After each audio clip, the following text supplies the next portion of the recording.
Hey, Robin, how you going? Welcome to Future Hello, Day. Adam. Nice to meet you. Welcome Nice to see you. everybody to the future All right. with Robin. Well, it's going to be the past whoever sees this, but It will, but talk about the future.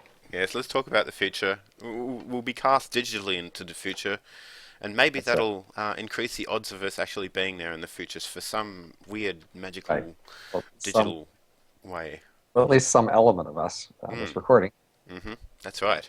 All right, so yes, and we were going to discuss a few things like prediction markets, attitudes to the future, updates on Bitcoin and blockchain, institutional economy, quadratic loading, and AI developments.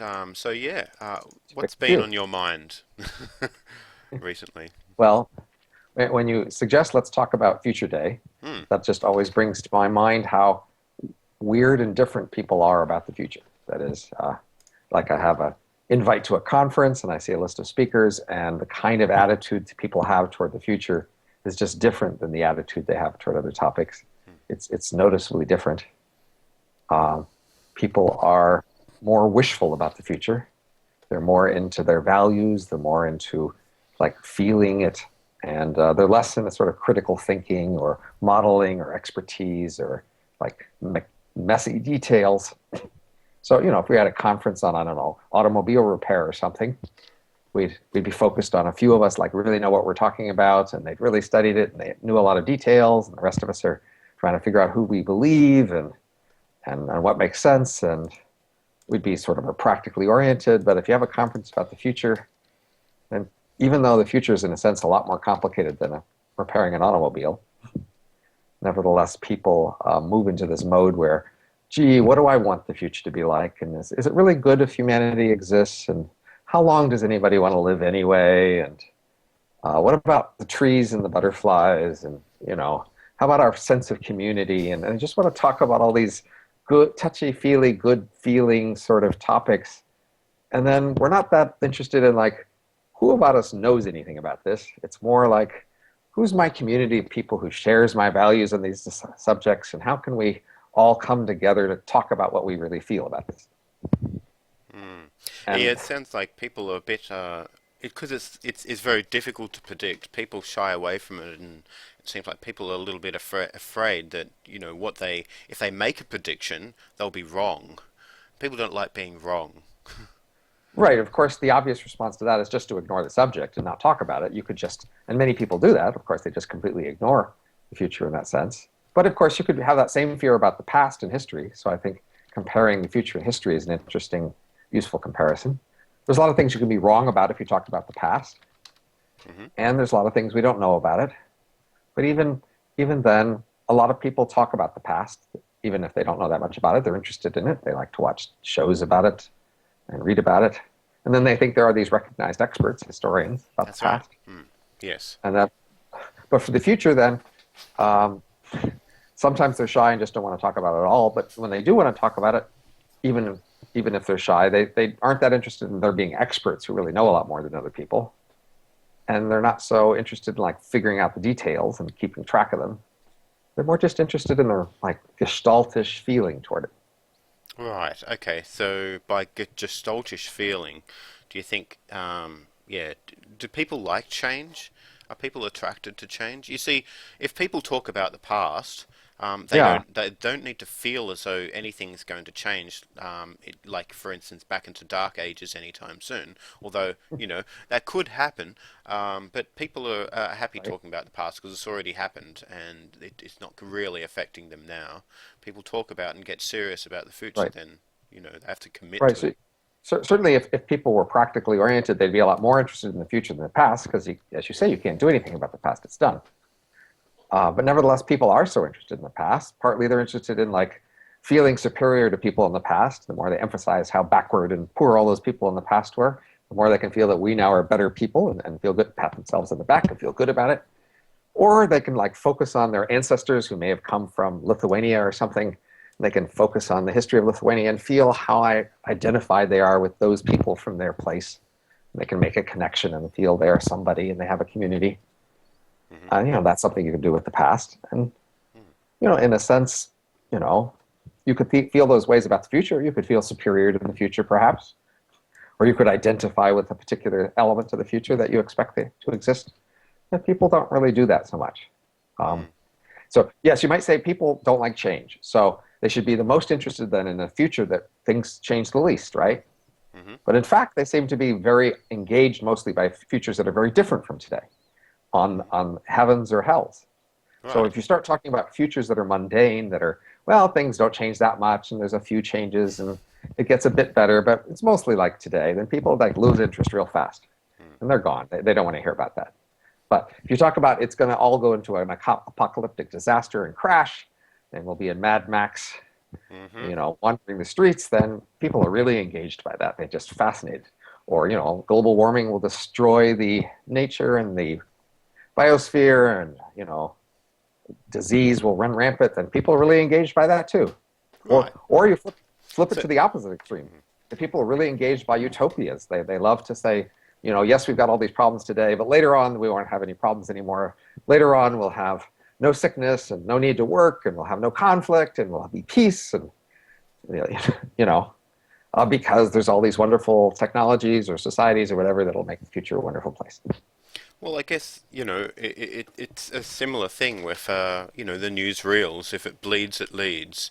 Nobody's really interested in, like, reading on the front page, oh, business is useful, everything's fine. It doesn't really sell that many papers. It is people's attraction, especially to, something really bad happening, something cataclysmic, or something going wrong, or, did you watch Nightcrawler? No, I didn't. It's actually really interesting. It's a great film. And one of the things that really stuck out to me was the kind of content that people are really interested in, and how they actually sell.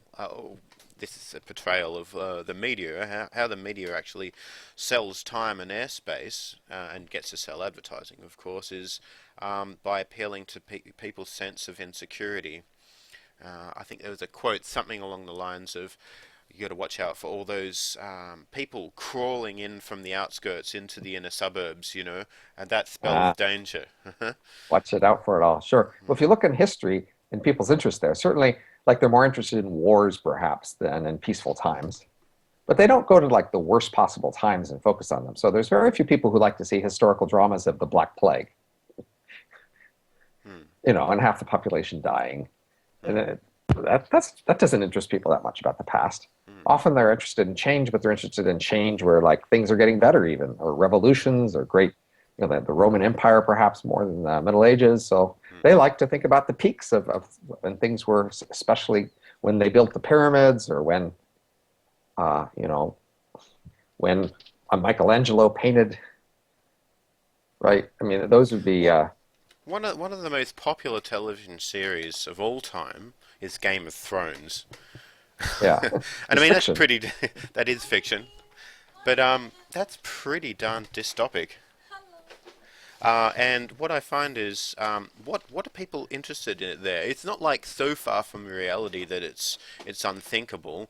There has to be something about it which people can relate to today. It can't be, Right, something ridiculous. Like most aliens are portrayed as humanoids in sci-fi films, in a sense, right, right, or at least most of the popular ones. Star Trek was basically humans with face paint, or like paper mache sure, on their foreheads or something like that, or pointy right. ears. A little bit Well, different, but somehow the same. Something that people can right. relate So we to. like so one thing we like is just the idea that elsewhere all our usual social like norms don't apply, and so you can just go wild, right? So that's always a fantasy about foreign lands, right? In foreign lands the women are wild, and and parties are unconstrained, because over there everything's different, right? And so you can fantasize about all the usual constraints being released, and people can fantasize about that in history too. Mm-hmm. Game of Thrones is striking because like it's actually so much more like our world than we it pretends to be. The cities there are huge. They are far larger than cities were in the medieval times it presents. But if they actually, had the smaller towns that we're familiar with, a lot of the social dynamics wouldn't exist. Mm. Um, and and people, of course, people like to feel superior, so they like to present this era where back then everybody was backstabbing and they were evil, they were mean and they were jealous and they fought, and so it's that conflict between, well, that doesn't look good for the world, but it sure looks like a fun drama to be part of. But Yeah, that's thank right. God we're past that now. Thank God, the world is more rational and sane now. So I wonder how much of our visions of the future, or I guess how we cast our history, is based on our an extension of our day-to-day narratives. A playground for us to play out our fantasies in a sense. Right. Well, it certainly seems obvious that like there's a demand for exotic settings for stories, right? Some kind of stories we like to be very constrained by reality, and for some other kind of stories we want them to be pretty unconstrained. We like to tell fantasy stories once upon a time of dragons or faraway places. So, once upon a time, faraway lands were so unknown that you could just set strange stories there, right? Whatever you needed to set was strange, it was just a faraway place. Today, we know so much about faraway places that doesn't work so well. We know enough about the past that doesn't work so well, but the future we feel hey, anything could happen. So that's just like the place we put strange stories. Mm-hmm. And in a sense, people like that. They like the future to be the repository of anything could happen. Mm-hmm. And so then if you start actually like doing futurism and saying, no, the future couldn't be anything, it's going to be something more like this, they go, oh, that's not fair. You're taking away my exotic story setting ground. Yeah, You're taking don't away the don't place don't that I want take all these away my strange things. playground. Don't bulldoze my playground and replace it with reality. Please, Robin. No, I mean, like, Right. this is where prediction markets could come in. I mean, I guess, if people have an incentive to make better predictions, then they're more likely to achieve Sure. better predictions. And so, We, yeah, we we could can get talk better about predictions. SciCast and what you're doing with that a Well, bit. SciCast.org is a website that people can go to, and it's an example of a prediction market on science and technology forecasts. And most of the forecasts are relatively short term, but some are longer term, even at 10 years or so. Uh, and it's funded by the US government at the moment, but as a Wow. demonstration project in order to show what the sort of things you can predict. So we could have, if you look at those markets, you can see they're combinatorial in that they depend on each other. And we could just have a lot more things like that on most of the future topics people speculate about. And if there was interest in that, we would just have betting markets that showed a lot more concrete forecasts about when space colonization will happen, or when global warming will get how bad, or when robots will get how smart, and all those things are concrete things that we could get forecasts about in the prediction markets. Not just point forecasts, but whole distributions, talking about what the range of possibilities is.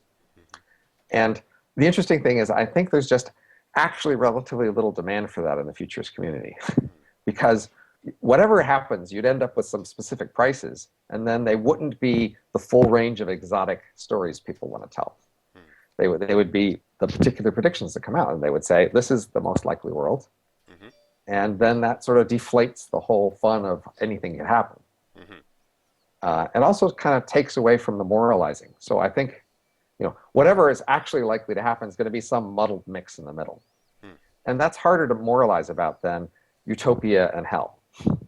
Okay. So, if you want to moralize about like we're all too materialistic and we're not pulling together enough and we're not really taking things seriously, then you want to tell a story that everything is going to collapse and it's going to be terrible and it's all because of your fault. And the only way to stop that is you guys better reform and get your act together, right?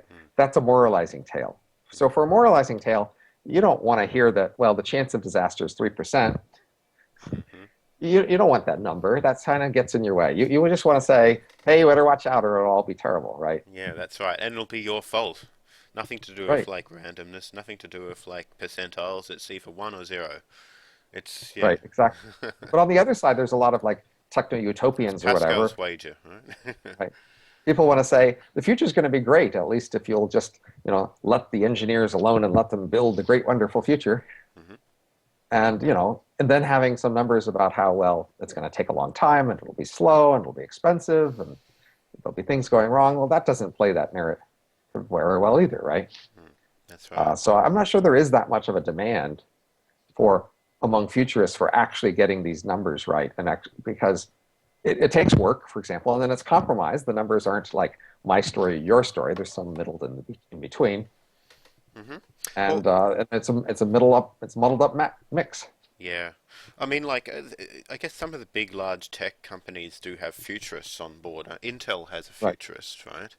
right. Um, Yeah, who I'd love to get in contact with an interview, but don't know But how. of course, they're not looking 50 years out. Intel is going to look out 10 years maybe No. or so because that's most of their financial incentives to look at, the time scale of the products they're going to make. Yes, that's true. So, well, yeah. Do you think the world could do with, I guess, a few more futurists in industry as part of big companies trying to make predictions, at least short to medium term and perhaps long term? I don't really know. I mean, I do tend to trust firms a little better than most to like just figure out what's good for them. Hmm. Um, there's, some of these firms, their product is tied to some overall image or way the public sees them, and then they want to do things in order to emphasize that image. Hmm. And so, like Google might buy a bunch of tech stuff and talk about it, inspiring tech because it's seen as like that. That its image is tied up with the image of those things. So, if you didn't think like much interesting was going to happen in the next 30 years, you'd be less interested in Google. It just sounds like a utility. They just, they do search and they do a couple other things and they got some Calico, just a movies, few. right? Hmm. Right. They've just got, some things and sure they're nice utility, but they're like the telephone company or the power company, where they're a useful tool, but we're not that enthusiastic about them. So at the Hmm. moment, a place like Google, it gets a lot more attention and revenue because it's seen as much sexier than that. It's not just a telephone company or a Hmm. power company. It's going to be the key to all these wonderful things that will happen, Hmm. Yeah, well, I right? mean, that's So partly due to the culture there, I believe. I mean, the CEOs seem to be quite interested in somewhat pie in the sky moonshot sort of sure, adventures, and but that's that's good, that's a right? compliment to their image they're trying to project to their customers, right? Maybe. It's not a random accident that that's a company that has No, that it's not. attitude and their customers especially like that, Hmm, right. But it's right? I I mean, can't you can't Coca-Cola just did say it's that. because the customers like Google doing moonshot stuff. I think it's because they want to as well. Well, it's There's also vested interests there, I it also think. attracts employees too. Hmm. So So, a lot of employees are more willing to work for Google hmm, because it has this image. sure. Yeah, definitely comes into it. Well, I mean, like, let's have a look at Justin Ratner, who used to be the CTO of Intel. I think he's retired now. But he came out and started talking about the singularity. I think it gained some interest, but Yeah, there's not a lot of people actually do that. And of the ones that have, well, what happens? I mean, like, he's right, retired now, he's gone. They say that they have the singularity on their forecast horizon that sometimes comes up in right. meetings over there in the corridors of Intel. What does it all mean that people are talking about these weird and wonderful Well, futures? if we look concretely at, say, the Singularity Summits, which they had for a few years, and maybe we're going to revive, I don't know. But Well, they, yeah. these were annual events where they had a bunch of speakers who were like big name people talking about big name tech topics. Mm, And it had this aura of the singularities coming, and this is a place you go to talk about that. mm. And I went to a couple of these events, and I You have to spoke say, at it. You spoke at the one I in the spoke US. spoken to them a couple of times, but Yes.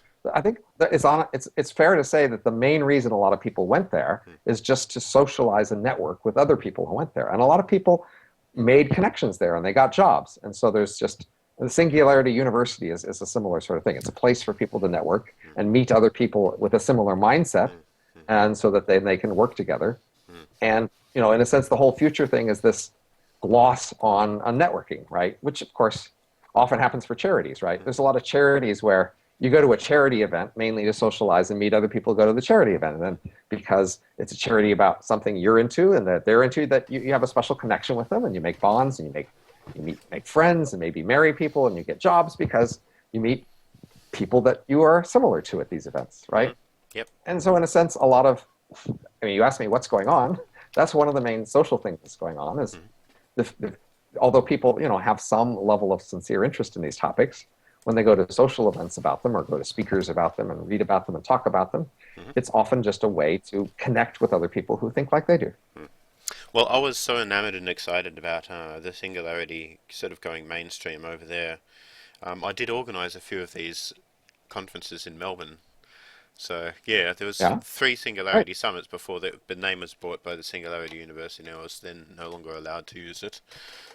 Right. Well, I probably still But could. I I don't think. expect you must have Yeah, it was a good networking. It was a really probably good observed a networking lot of people. opportunity. But Right. the ideas, I mean, it wasn't a networking opportunity that got me. It was the ideas which were really exciting. And I wanted to spread and share, and I wanted a discussion to tick over in Melbourne as well Right. as the United States is so far away, right? There needs to be Right. I don't something. think, but I think it's fundamentally not either or there. But I think that's how people connect often. That is, it's very hard for people to consciously say, I don't care about a subject, but I'm just going to go to this thing in a network. That just doesn't work psychologically. They usually have to be sincerely interested in the subjects, Hmm. and then it can work much better as a networking event for them if they then meet other people who seem to be sincerely interested. Well, yeah, so I think you've recently been to another conference on Bitcoin and blockchaining. You had some thoughts about that. Yeah, did you want to discuss Bitcoin and blockchaining? Well, you would ask me like, what's changed in Yes, what has technology that is changed? I mean, exciting, right? the Bitcoin has sort of taken a bit of a plunge over the last year. Before As a it price. reached like, over $1,200. I don't know what it's worth now. Last time I checked, it was The worth price less of than Bitcoin doesn't really 300. matter very much. The main issue is just how many people are using it and what sort of uses will it go to. Hmm. So the interesting thing about these blockchain technologies is they have the potential to be really big. At the moment, they're not really big. And at the moment, there's a substantial, even a more likely than not chance they will just fail and just fizzle out. Hmm. But they could become really big. And if Yes. they become really big, then a lot of things would change. And in particular, there would be ways to do things that nobody could stop. In a sense, that's the most interesting thing about the blockchain technology. Because it's decentralized, if it takes off, it's then out of control. Hmm. And so there is no central place to regulate it. There's no central place to change it Hmm. or to redesign it or to make it stop doing things you don't like. Hmm. It's out of control. Hmm. People like that Uh, though. Some people do. So a lot Yeah. of people are excited by that. Of Yeah. course, because they're eager for change. They feel frustrated in all the limitations of society and all the ways in which people are reluctant to make changes and regulate and get in people's ways. And they really like the idea that all those limitations would be shoved aside Hmm. and they could just do all sorts of things. Hmm. And that still may even happen.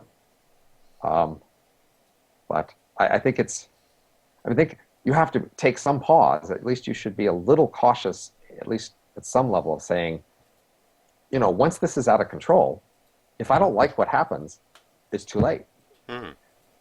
right? I mean, Hmm. The genie's they out could of the go bottle. Pandora's exactly. box is open. I mean, so with some other kind of technology, if we don't like them, we can like rein them in and back off, right?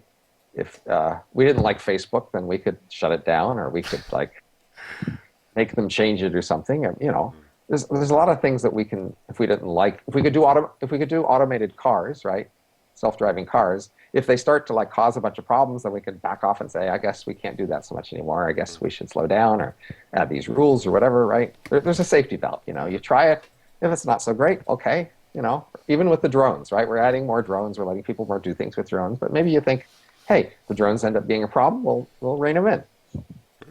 I'd hate to Uh, be in a self-driving car that started bumping people off bridges in order to save five people down the road, or causing right? me to Well, go get into an accident in order to save another five people somewhere else somehow. right. Would you get into a negative utilitarian car? Let me ask you. Now that doesn't sound like a good deal. Uh, I mean, I do think it's true that like a century ago, people were just a lot more blasé and risk-taking about these technologies. So a century ago, the very first cars, they weren't very safe, but we just let them happen, basically. And, the very first refrigerators, the very first, Unsafe all but sorts of, sexy, right? right. It was And, an element of prestige. we just, they had some harms and things went wrong. We could let them work it out. And today we're a lot more risk averse about that. We say, no, no, no, it has to be a lot safer now if we're going to let it out. But, but still, we're going to do something. And if it goes wrong, we can rein it in, right? That's what we could do with self-driving cars. If for some reason a lot of people get pushed off of bridges or whatever, then we can reevaluate it. There'll be a few people get hurt, but overall, a lot, we wouldn't have to actually risk a lot to give it a try. But with something more like blockchain, if the genie gets out of the bottle, a lot of people use it, and then something goes wrong. Well, it doesn't. you don't get to rein it in anymore. Hmm. It's out of the bottle and it'll happen. Hmm. Do you think it So will? I mean, do you think this? What? Okay, let's talk about likelihoods. Have you really thought about this? Do you think what's the likelihood of something like a blockchain technology taking, at least having a large portion of the economy, there being sort of like a dark economy where it's unregulated or whatnot? What do you think are the chances that it'll succeed? so there's different chances for different parts of it. So Sure. like Okay. Bitcoin itself is just what are the chances that a lot of people will have like secret money reserves and then they can buy and sell things electronically Hmm. without much monitoring, right? And even that seems unlikely to really be a huge fraction of the economy. It's a pretty small part now, and it could get bigger, but the technology itself isn't actually capable of scaling up that big. The actual way in which Bitcoin works doesn't really let it scale up that big, but Hmm. it could be bigger. But there's all these other things like Ethereum and ways in which you could do a lot more on blockchains, but they require like whole new things get started, whole new new kinds of electronic cash are developed and whole new systems, and that's even harder than getting Bitcoin to get bigger. Uh, and so they have just but if that sort of stuff takes off, then a lot more things become possible. And you can do gambling, and then you can do um, various kinds of contracts and things like that. Hmm. But you could do all sorts of contracts, and some of them people would like, and some of them they wouldn't. And but at least from the point of view of people who want big change, it's exciting. So I mean, I tend to notice that futurists or people who are often like pretty eager for big change. They get uh, impatient, shall we say, with all the small incremental change that we've seen. So if you look on the last 50 years and you say, how much change have we seen? And if you said, if you were 50 years ago, you're looking in the future, would this have been enough change for you? And most of them would go, well, I was kind of hoping for more, I would have been hoping for more. Uh, and so if you look from where we are now, there's some change on the horizon, but it's not huge. And so I think people who are itching for big change, they're looking for like, where are the scenarios where things might be a lot bigger? And since blockchains are one of those scenarios, they're one of the places where change could be bigger. Like, if you're eager for like really big space colonization anytime soon, I got to tell you, the odds just do not look good. Right. Yes. At the moment. You know? Well, you mentioned quadratic loading, and it Voting, seems to be quadratic something voting. that doesn't have as much interest as you'd like it. Like in contrast to, the highlights magazine covers on incremental dev in like a development in electronics or gadgetry. Something Yeah. like quadratic loading doesn't get as much interest as you'd like to see. What's going on? So Or what I'm an is that first? economist, but I used to be in computer science. I used to be in physics. And there's a lot of new invented gadgets in physics, and there's a lot of new invented gadgets in computer science. And both of those have huge communities of interest, where if there's any, like even slightly innovative idea in how to make a new chip or how to make uh, a way to detect, to generate light or to get solar energy, there's just huge interest in, wow, what could we do with that and how could we make it better? But then when we get to social technologies, like ways in which we organize meetings or organizations or groups or things like that, people just seem to lose interest. So quadratic voting is an example of a new recent technology in social interaction where it's a kind of voting. So with most voting systems, there are known problems that they don't really do a good job of weighing the different interests of different people. So um, if you an ordinary vote, everybody counts the same no matter how strong their interests are. So somebody who just has a slight preference of A over B counts exactly the same as somebody who cares enormously about A over B, because that's what ordinary voting does. It just counts everybody the same regardless of how much you care about one thing or another. Now, we could switch to a system where people could like accumulate votes or even trade them, where you could sell votes to other people or just save up your votes from previous elections to use in the next election. And that system has the opposite problem, that what happens is it's the few people who care the most who dominate the elections, because they're the ones willing to pay the most to buy up the votes or to save up the votes. So then you get to the opposite extreme, where it's the few people who care the most dominate and everybody else doesn't matter. So those are kind of two opposite problems. Quadratic voting has this very nice feature. It's a way of basically paying for votes in proportion to the square of the number of votes. and it has this very nice feature that it makes people vote in proportion to how much they actually care, and so that their influence depends in proportion to how much they actually care, which is a very nice feature. It means that you can actually produce outcomes where you weigh different people according to how much they actually care about the issue. But the people who wrote that paper, they get some really mild interest from other social scientists and almost no interest from the rest of the public. And I think they've got a startup, but I think, it's not like they're going to make millions out of that, because it's not like people are willing to pay millions to have a new social technology. So, I as a social scientist think, if the future is better than today or the past, it's because we invent on lots of things. It's because we invent better physical gadgets, we invent better computer systems, but we also invent better social institutions, better ways that we all coordinate together to get what we want. And so I'm excited about inventing better ways of voting and better institutions like prediction markets. But I have to say, I notice, and I'm, I guess, somewhat disappointed to notice that most of the world doesn't feel like I do. Once we get to like social institutions, they just completely lose interest. There's very little interest in trying out different mechanisms for voting or mechanisms for forecasting or things like that. It's as if that hardly didn't exist. Never, on the other hand, they get excited by thinking computers will somehow change society, but they're really vague about like what kind of change that would be. They just want society to be better. But in a sense, since society doesn't get to be better unless we make particular things better, we have to try particular things out and see how they work.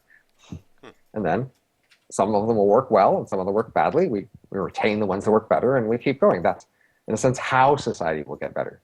Just a question about quadratic voting. I called it loading before, sorry about that. But quadratic voting, would it mean that the people who have more money to spend on their votes would their opinions would count more? Because it would seem that they care more based on their income. You could do it that way, or if people were concerned about that and didn't like that, you could just give everybody so many votes as a point system and let them decide where to spend those votes. And so then they would still have a quadratic cost to where they spent those points, but then it wouldn't be cash. That would be one option, or another option is you could let people pay cash for the votes. So I just want to distinguish those two options so you don't think of that like letting the rich people dominate is intrinsic to the idea. It's an option, but it's not required. And I think that distracts people. And that distracts people for a lot of mechanisms. It was one of the objections to prediction markets. People said, well, prediction markets, you say they predict the future better, but doesn't that like just that the rich people buy the predictions? And so I have to go through a lot of explanation and say, no, that's not what it does. It's not how it works. That's not a consequence. But it's an interesting fact about social innovation that people have a bunch of hot buttons. They have a bunch of things they're just concerned about. And one of the generic concerns they're concerned about everything is, what about those rich people? Does your innovation help those rich people? If your innovation helps the rich people, I'm not sure I like it. Mm-hmm. Sure. And of course, does your innovation help those foreigners? If your innovation helps foreigners, I'm not sure I like it either. Mm-hmm. Okay. There's just all these standard concerns people have about ways they don't really want innovation, basically. You went to an AI conference recently, and people are talking about whole new trends, or something completely new and interesting in the AI, the sphere of possible approaches to AI.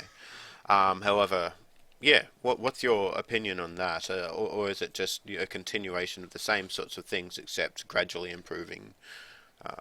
Well, that is the question, in the sense that, I observe over history that there are these times every decade or two when there's a big burst of public interest in, oh my God, the robots will take over.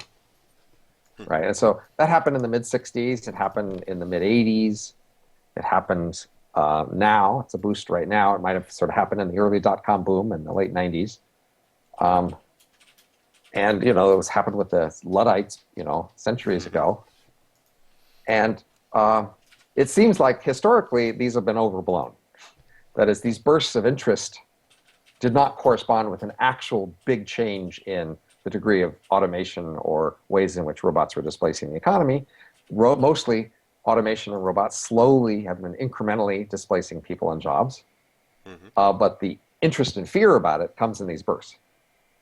But nevertheless, at each point at which there's a burst in interest, there's a few concrete things you can point to. There's always things that are new, And the question is, how much are those new things some sort of omen about more new things to come? And so that's what we have today. So today we have a few interesting developments that are new.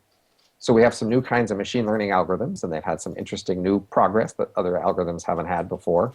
There's like Watson on Jeopardy, and there's some interesting deep learning algorithms that do some video games. And there are some people who say that means all the previous trends are over, right? It's a whole new game because this is a game changer, because nothing like this has ever happened before. And so it all comes down to, well, yeah, that was a nice demo, and yeah, nobody's done that before, but is that really like everything change, or is this just like one new demo that made one advance in a relatively, small area of development, right? So given my history, I got to say, the long-term history certainly makes you expect that this isn't anything dramatically new, but of course that doesn't prove it. So the question is, well, how new is this new thing? And so there are some people, who get really into the new thing. Yeah, particular variations on deep learning, right? So for some people say, well, deep learning is so new and great, everything else is irrelevant. All other computer research that we've ever had is completely irrelevant. And I heard this from the CEO of DeepMind. He basically said, AI progress started on the day we started doing this stuff, and everything before that was irrelevant.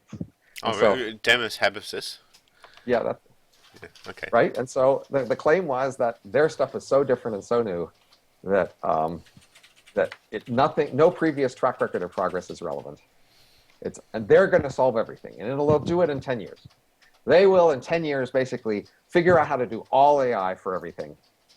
And you just have to stand back and, watch them shine. Mm-hmm. Mm-hmm.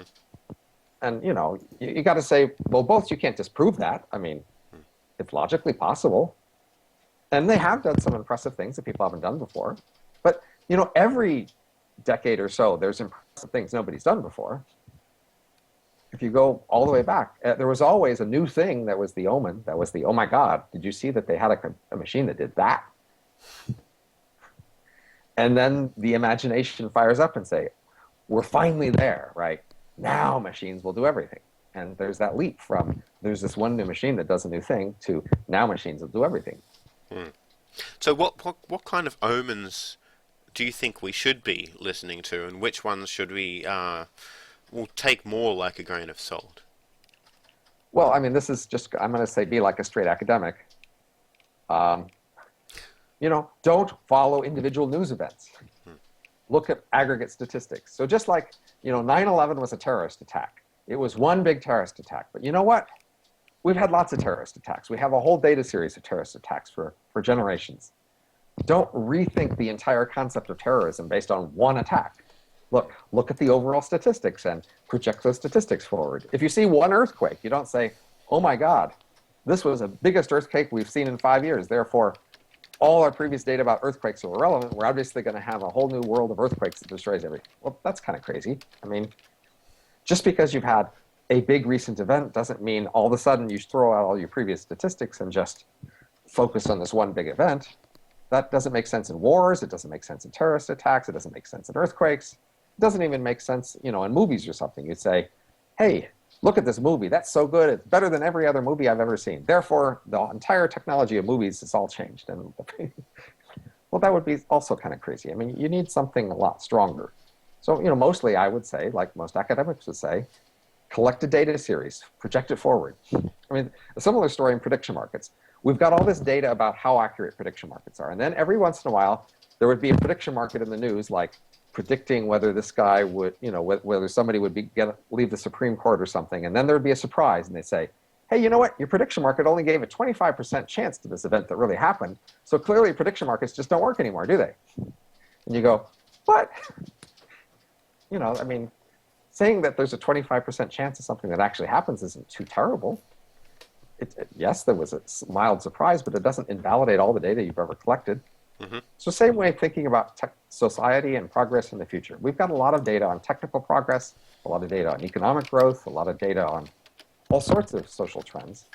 And mostly, I and most academics would say, stick to the data. Don't get too obsessed by one recent event. Mm-hmm. So, okay, well, there's a lot of motivation for making predictions, and people, like we mentioned before, that people like to make predictions about the future which match their, I guess, their feeling about how the future should look based on their narrative, which probably has a lot to do with the way that we evolved and, you know, the sort of Yeah. things that motivated us to be good gene propagators. But I guess society and social change, on the other hand, has opened our sort of eyes, and as we rationally want different things than that our instincts want. How do we work out the difference there? How do we, I guess, try and get more of the things that we rationally want, if that's what we want, than the things that we want emotionally, or what our evolved instincts want in a market, for instance. Um, Well, I mean, it's like if you really wanted accurate forecasts, you'd set up a prediction market, say, instead of just hiring an inspiring speaker to present at your conference or something, right? Or, you know, there. So it's not so much that you don't know how to get the accurate forecast; it's that you, in fact, just aren't that interested. And so, I mean, the most fundamental question is, you know, not if I were rational, what would I do, but how do I, am I rational? Do I actually care, right? mm, And usually the answer is no. I mean, we like to tell ourselves that we want accurate forecasts, that we're interested in really just what really happens. But it turns out you walk a little bit down that road toward a little more accurate forecast and you get bored and you wander away and you find something else to do. mm, So unfortunately, I think the hard part is to actually want to be honest. right. If you actually want to be honest, it's not that hard to do. hmm Yeah, look, I've wanted to do prediction market stuff myself. One is just, I guess I shy away from it a little bit if I think I'm going to be wrong. Yes, And, and, exactly. and, and that's being honest right now, at least. Right. I don't like, you know, proving to That's how myself you. I'm not That's a how most very people. good forecaster, right? I want Right. to Right. go Right. away So and practice my forecasting skills before I actually forecast. right. I mean, that's how. So I've heard a lot of people like global warming. They're really into global warming and whether the standard story is right or wrong. They're just really emotionally into it. And then you say, well, let's make a prediction market on it. And then they say, yeah, yeah. Then those people who are wrong, we'll show them because people who agree with me, they'll be betting. And then after a little while, they realize, well, what if the market doesn't agree with me? And then they lose interest Hmm, right. because the risk of being, you know, shown wrong hmm is pretty high. hmm mm. Yeah. Well, it's been. If there's any concluding remarks, we've covered all the points. If there's any concluding remarks about Future Day or SciCast that you'd like to make, then yeah, Well, if let's. anybody wants prediction markets to help them with their organization predicting things, including the future, it's possible. You know, Mm, contact me or other people who do it, and we'll help you figure out how to do it. hmm Excellent. Well, it's been great having you again, Robin Hanson. Okay, take care. Happy Future Day. Cheers. Bye. Bye.